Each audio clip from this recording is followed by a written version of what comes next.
नमस्कार दोस्तों, मैं रंगलाल धनगर एक बार फिर से आपके सामने हाजिर हूँ नंबर सिस्टम का नेक्स्ट पार्ट लेके। तो उम्मीद है कि आपको जो पिछले जितने भी पार्ट मैंने अपलोड किए हैं उनमें सारी चीज़ें क्लियर हो गई होगी। और अगर कोई चीज़ समझ में नहीं आती है तो आप मुझे कमेंट करके बताएं कि सर ये वाली चीज़ क्लियर नहीं हुई है। ठीक है, अभी क्या लंबे वीडियो अपलोड नहीं हो पा रहे हैं, उसका रीज़न मैं बता चुका हूँ आपको। ठीक है, और जैसे जैसे हम लोग चीज़ों को सॉर्ट आउट कर लेंगे तो हो सकता है आपको वीडियो की क्वालिटी भी अच्छी मिलने लग जाए। और जैसे जैसे सब्सक्राइबर बढ़ेंगे तो सब्सक्राइबर बढ़ने के बाद हम लॉन्ग वीडियो भी अपलोड कर सकते हैं। तो अभी यूट्यूब पे जिस साइज़ के वीडियो अपलोड हो रहे हैं उस साइज़ के वीडियो हम लोग अपलोड कर रहे हैं। ठीक है, तो अब देखते हैं कि हमने लास्ट टाइम कहाँ तक पढ़ा था। लास्ट टाइम मैंने जहाँ तक मुझे याद है कि जो प्राइम नंबर है उनके बारे में बताया था। प्राइम नंबर में मैंने आपको लास्ट टाइम बताया था कि को प्राइम नंबर क्या होती है। अब हम लोग चलेंगे को प्राइम नंबर से आगे। तो देखिएगा, एक होती है ट्विन प्राइम नंबर।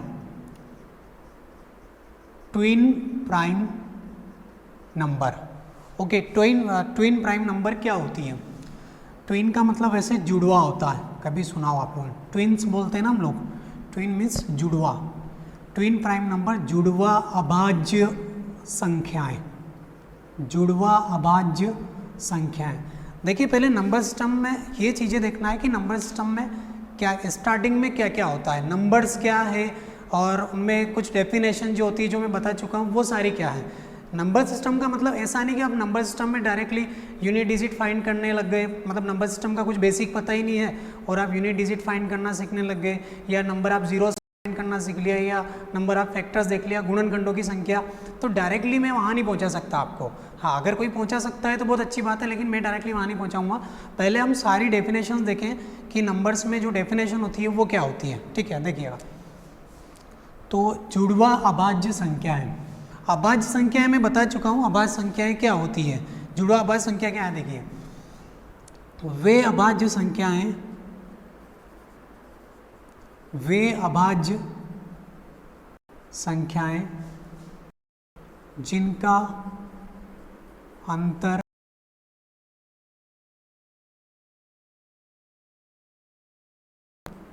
दो होता है, जिनका डिफरेंस 2 होता है, या 2 का अंतर होता है, ऐसा बोल सकता हूँ मैं, जिनमें 2 का डिफरेंस होता है।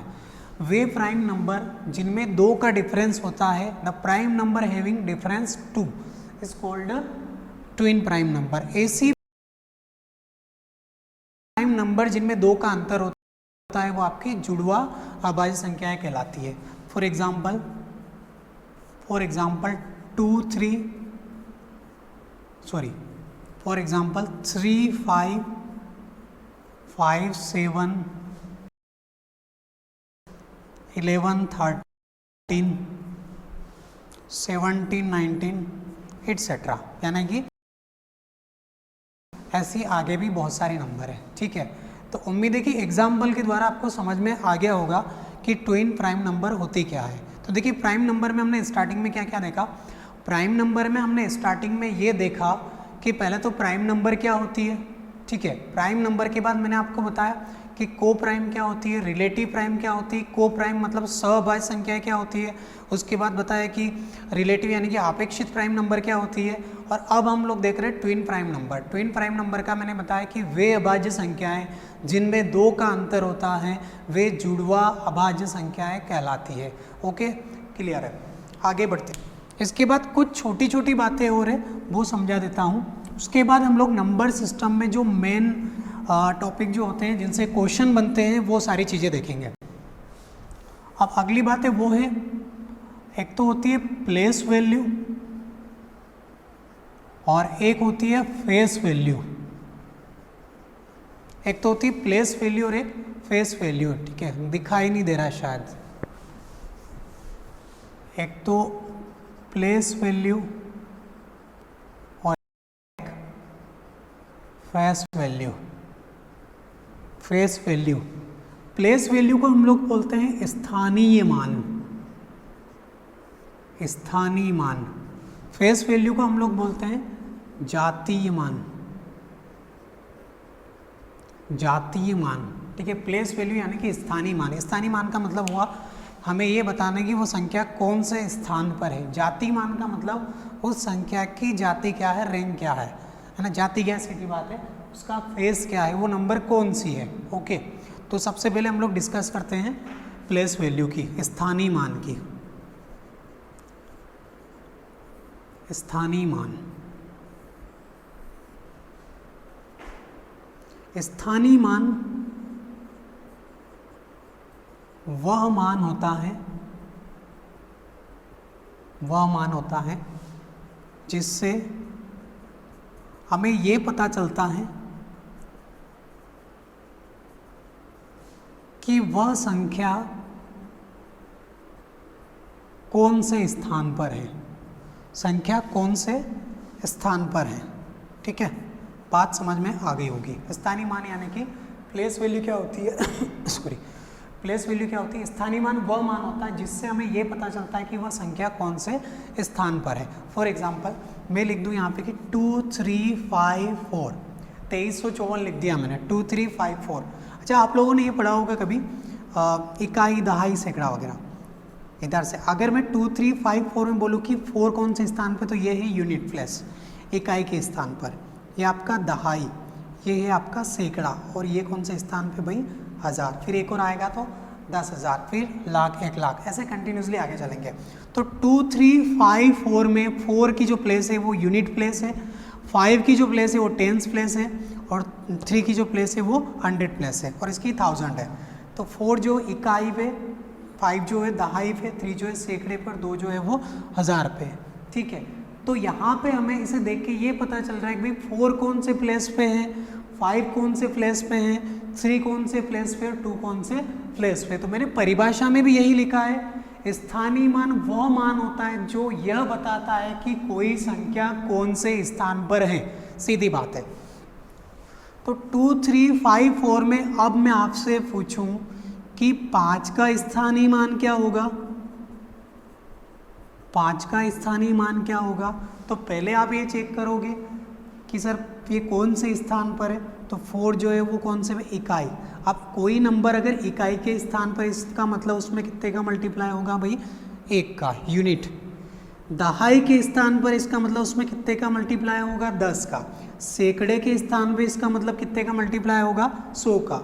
और 1000 के स्थान पर इसका मतलब कितने का मल्टीप्लाई होगा, 1000 का। ओके, तो मैं आपसे पूछ रहा हूँ कि 5 का स्थानीय मान क्या है, तो आप बोलेंगे 5 जो दहाई के स्थान पर, दहाई के स्थान पर इसका मतलब 5 × 10 करेंगे तो कितना हो जाएगा, ये 50 हो जाएगा। अर्थात 5 का जो स्थानीय मान है वो क्या है, 50 है। उम्मीद है कि ये बात क्लियर हो गई, कोई बहुत बड़ी बात नहीं है, छोटी सी बात है, समझे आप तो।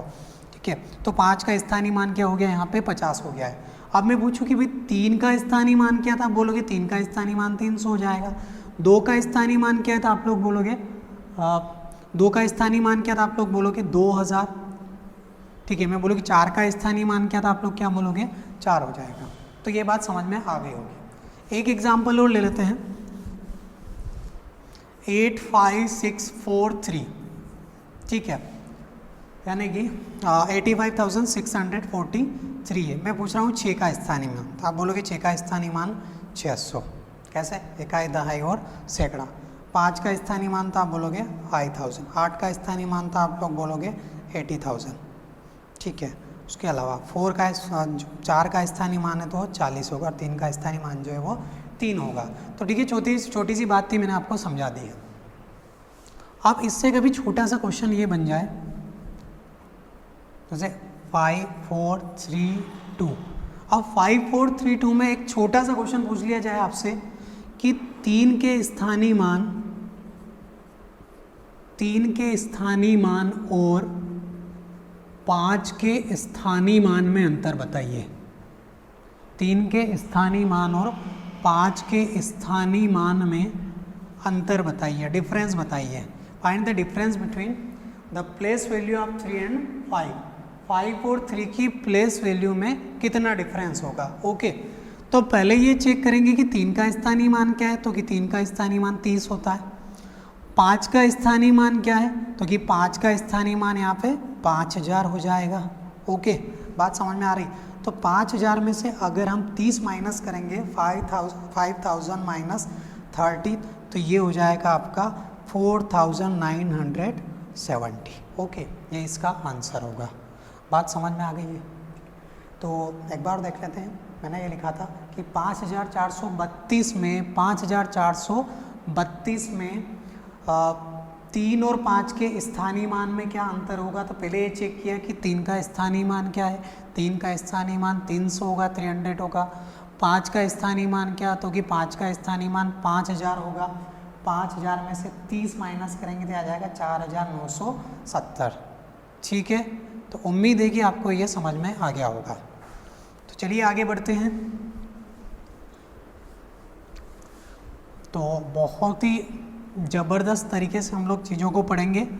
बस आप लोग जो है अपना प्यार बनाए रखें और ज़्यादा से ज़्यादा वीडियो को लाइक करें, शेयर करें और चैनल को सब्सक्राइब करें, ताकि हम लोगों को भी एनर्जी मिले। क्योंकि आप लोग जितना वीडियो को शेयर करेंगे, जितने ज़्यादा सब्सक्राइबर बढ़ेंगे, जितने व्यूज़ होंगे, तो हम लोगों को लगेगा कि भाई हमें भी पढ़ाने में मज़ा आ रहा है और आप लोगों को भी पढ़ने में मज़ा आ रहा है। ठीक है, तो चलिए आगे। अब बात आती है फेस वैल्यू की।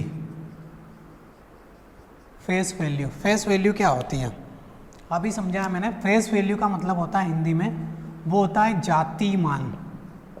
जाति मान बहुत सीधी सी बात है। जैसे 5, 3 और 9, 8 लिख दूं मैं, और इसमें मैं आपसे पूछूं कि 9 का जाति मान क्या होगा। 9 का जाति मान क्या होगा, तो सीधी बात है 9 का जाति मान 9 ही होगा। यानी कि जाति मान यानी कि फेस वैल्यू का मतलब ये हुआ कि किसी भी नंबर की फेस वैल्यू वही होती है जो नंबर है। किसी भी संख्या का जाति मान वह संख्या ही होती है। किसी संख्या का जाति मान वह संख्या ही होती है।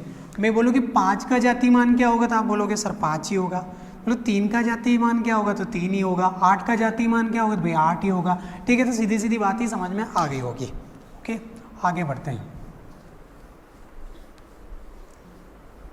तो स्थानीय मान और जाति मान समझ में आ गया होगा। हाँ, एक चीज़ और बता दें आपको कि कभी पॉइंट के बाद वाली नंबर की अगर प्लेस वैल्यू पूछ ले तो हो सकता है परेशानी में आ जाओ। तो मैं आपको बता देता हूँ प्लेस वैल्यू में। जैसे लिख दिया मैंने 843.723। अब यहाँ पे क्या आ गया देखिए, पहले तो हम नंबर ले रहे थे, सिंपली नंबर की जो प्लेस वैल्यू वो फाइंड कर रहे थे। अब मैंने लिख दिया 843.843.723 है। इससे आगे वाले की प्लेस वैल्यू निकालना तो बहुत आसान है, लेकिन इसके बाद वाले की प्लेस वैल्यू निकालना थोड़ा सा मुश्किल का काम है। तो मैं आपसे पूछूं कि 7 की प्लेस वैल्यू क्या होगी। 7 की प्लेस वैल्यू क्या होगी, तो सिंपल है, जैसे हम पॉइंट से पहले देख रहे थे वैसे पॉइंट के बाद देखेंगे। तो देखिए पॉइंट के बाद 7 है, तो मैं इसको लिख सकता हूँ 0.7। क्या मैं ऐसा लिख सकता हूँ, हाँ या ना? ठीक है, तो देखिएगा 0.7 का मतलब मैं इसको लिख सकता हूँ 7/10। ओके, पॉइंट हटा हुआ क्या आएगा, ये 7/10। तो इसकी जो प्लेस वैल्यू हो जाएगी वो 7/10, ये हम लिख सकते हैं 0.7। कुछ भी करने की ज़रूरत नहीं है। हम बोल रहे हैं जो 2 है तो इसकी प्लेस वैल्यू क्या होगी, तो 2 में क्या है 0.72। इसका मतलब पॉइंट के बाद कौन से नंबर पे, पॉइंट के बाद ये दूसरे नंबर पे, तो 2/100 हो जाएगा। 2/100 जो इसकी प्लेस वैल्यू होगी। ओके, ऐसे ही 3 है तो 3/100, 3/1000 जो इसकी प्लेस वैल्यू होगी। एक और एग्जांपल ले लेते हैं, 283.056।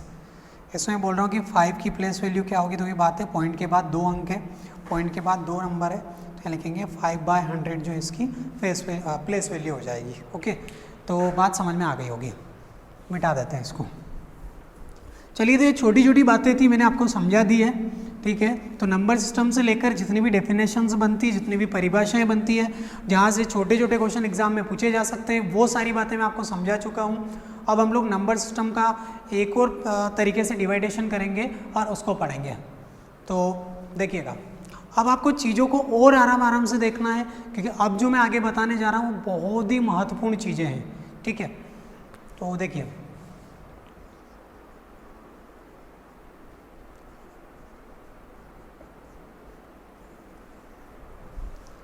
नंबर सिस्टम, संख्या पद्धति।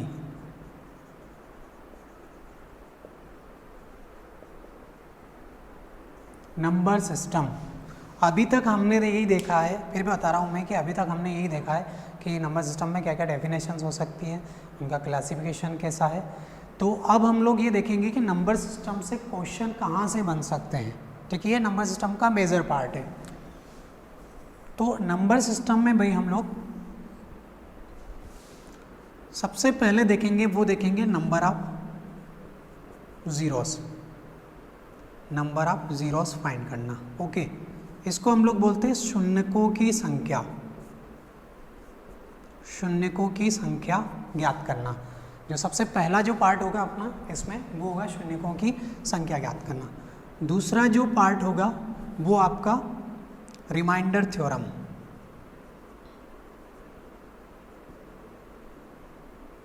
रिमाइंडर थ्योरम, इसको हम लोग बोलते हैं शेषफल प्रमेय। दूसरा जो पार्ट होगा वो होगा आपका विभाज्यता नियम,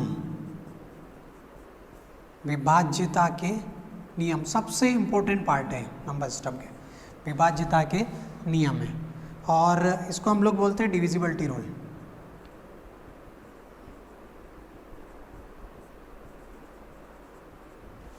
डिविजिबिलिटी रूल। अगला पार्ट है वो आएगा number of factor, number of factors find करना।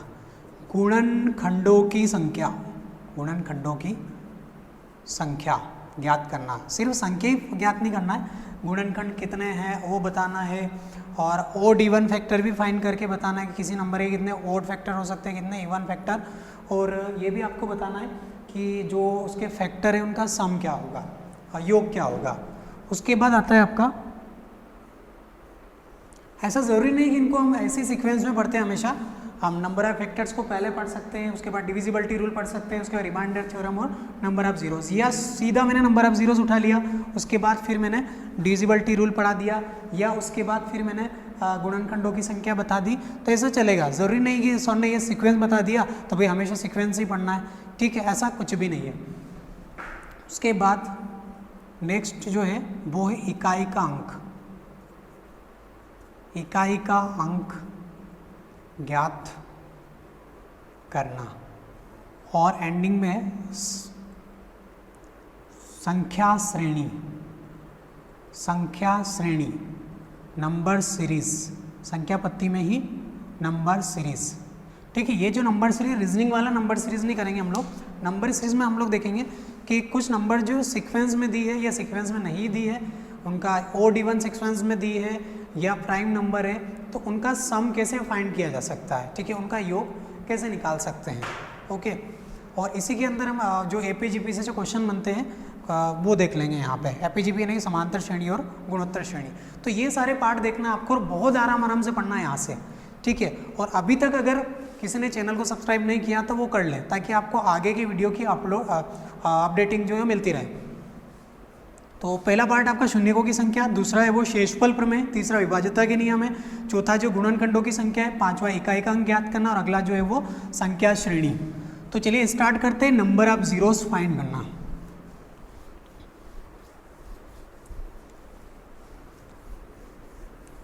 शून्यकों की संख्या ज्ञात करना, और न केवल इस मेथड से हम लोग शून्यकों की संख्या ज्ञात कर सकते हैं, इस मेथड से हम लोग ये भी फाइंड कर सकते हैं कि उस जो नंबर की सीरीज़ दी है, मल्टीप्लाई में नंबर दी, 1 से लाकर 100 तक नंबर दी मल्टीप्लाई में, या 50 तक दी या 200 तक दी, तो उसमें 2 की पावर कितनी होगी, 5 की पावर क्या होगी, 3 की पावर क्या होगी, 6 की पावर क्या होगी, 7 की पावर क्या होगी, या 8 की पावर क्या होगी, ये सारी चीज़ें हम लोग बता सकते हैं। यानी कि कुल मिला के ये कोई भी नंबर बता सकते हैं कि वो कितने टाइम उसमें आई होगी, ठीक है। तो पहले नंबर ऑफ जीरोस देखेंगे, उसके बाद मैं आपको बताऊंगा कि और किसी भी नंबर की पावर कैसे निकाली जा सकती है। तो देखिएगा,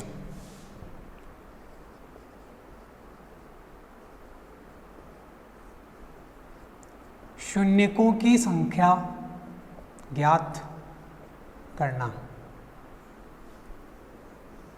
शून्यकों की संख्या ज्ञात करना। शून्यकों की संख्या कैसे ज्ञात करेंगे, तो पहले तो हम लोग यही क्लियर कर लेते हैं कि शून्यकों की संख्या जो ज्ञात करते सॉरी शून्यक जो आते हैं वो क्या आते हैं, शून्यक आने के पीछे मेन रीजन क्या है। तो देखिएगा, अगर मैं 2 इंटू 5 यहाँ पर लिख दूँ, ठीक है, सिंपली मैं लिख देता हूँ 2 इंटू 5, तो भाई 2 और 5 का मल्टीप्लाई कितना होगा 10। ओके, 2 और 5 का मल्टीप्लाई कितना हो गया यहाँ पे 10 है। आराम से देखना, शून्य पहले मैं ये क्लियर करूँगा कि जीरो आने का रीज़न क्या है, मतलब किन नंबर का मल्टीप्लाई होगा तो ही ज़ीरो आएगा, यानी कि ज़ीरो बनाने में जो मेन नंबर है वो कौन सी है। तो 2 इंटू 5 कितना हुआ यहाँ पे 10 हो गया। तो मैंने एक बार 2 और एक बार 5 का जब मल्टीप्लाई किया तो कितनी जीरो आई, एक ही आई है। अब मैं ऐसा ले लेता हूँ 2 की पावर 2 कर देता हूँ और 5 की पावर 2 लिख देता हूँ। तो भाई मेरे ये तो हो जाएगा आपका 4, ये हो जाएगा 25, तो यहाँ आ जाएगा 100। ओके, एक और मैं यहाँ लिख देता हूँ 2 का क्यूब इंटू 5 का क्यूब, तो यहाँ पे आ जाएगा आपका 1000। ठीक है, तो इससे एक चीज़ क्लियर हो गई होगी, एक चीज़ ये क्लियर हो गई होगी कि नंबर ऑफ जीरोज जो है वो डिपेंड कर रहे हैं 2 और 5 पर। नंबर ऑफ जीरोज जो है वो डिपेंड कर रहे हैं किस पर, 2 और 5 पर। जितनी बार 2 और 5 आ रहा है उसके अकॉर्डिंग जीरो बढ़ते जा रहा है। जैसे एक बार 2 और 5 लिखा तो कितना हो गया यहाँ पे 10 हो गया, फिर 2 की पावर 2 लगा दी, 5 की पावर भी भाई मैंने 2 लगा दी तो कितना हुआ 100 हो गया, 2 का क्यूब लगा दिया और 5 का क्यूब लगा दिया तो 1000 हो गया है। ओके, तो इसकी पावर के अकॉर्डिंग बढ़ रहा है। इसका मतलब ये हो कि number of zero depending on the pair of 2 and 5। शून्यकों की संख्या जो निर्भर करती है वो 2 और 5 के जोड़ों पर निर्भर करती है। 2 और 5 जितनी बार आएंगे उतने ही जीरो आएंगे। ठीक है, लेकिन अभी तक तो हमने ये देखा कि उनका पेयर जो एक जैसा होना चाहिए। तो 2 और 5 अगर एक बार आता है तो शून्य कितना आएगा, एक ही आएगा। 2 की घात 2 लगा दी, 5 की घात 2 लगा दी तो जीरो कितना आ गए, 2 आ गए। 2 की घात 3 लगा दी, 5 की घात 3 लगा दी तो नंबर ऑफ जीरो कितने आ गए, 3 आ गए। ठीक है, ऐसे अगर मैं 4 कर दूँ तो नंबर ऑफ जीरो कितने आ जाएंगे, 4 आ जाएंगे। तो पहली लाइन तो आपको याद रखना है कि शून्यकों की संख्या डिपेंड करती है 2 और 5 के मल्टीप्लाई पर, या शून्य आने का रीज़न है 2 और 5 का मल्टीप्लाई। आप बोलोगे सर 4 और 5 का मल्टीप्लाई भी, तो भाई 4 का इसे बना, 4 के फैक्टर क्या होंगे, 2 इंटू 2 ही होगा। ठीक है, तो ऐसे विद्वान जैसी बातें आप ना करें। तो देखिए 2 और 5 है, फिर देखें हम लोग, अब अगर मैं 2 और 5 के पेयर में कम ज़्यादा कर दूँ, यानी कि 2 ज़्यादा बार लिख दूँ और 5 जो है कम बार लिख दूँ, ऐसा लिख देता हूँ मैं। यहाँ लिख दिया मैंने 2 और यहाँ लिख दिया 5 की पावर 2, तो ये तो हो गया 2 और ये हो गया 25, तो कितना हो जाएगा, ये हो जाएगा आपका 50। ठीक है, तो पहले मल्टीप्लाई करने पर 10 आ रहा था, अब क्या आ रहा है 50 आ रहा है। क्या नंबर ऑफ जीरोस को फर्क पड़ा, क्या नहीं पड़ा, नंबर ऑफ जीरोस को फर्क नहीं पड़ा है। इसका मतलब तो ये है, इसका सीधा सीधा मतलब ये है कि शून्यकों की संख्या जो है वो डिपेंड करती है कम पावर वाली नंबर पर। 2 और 5 में जिसकी पावर कम होगी उतने ही जीरो आएंगे।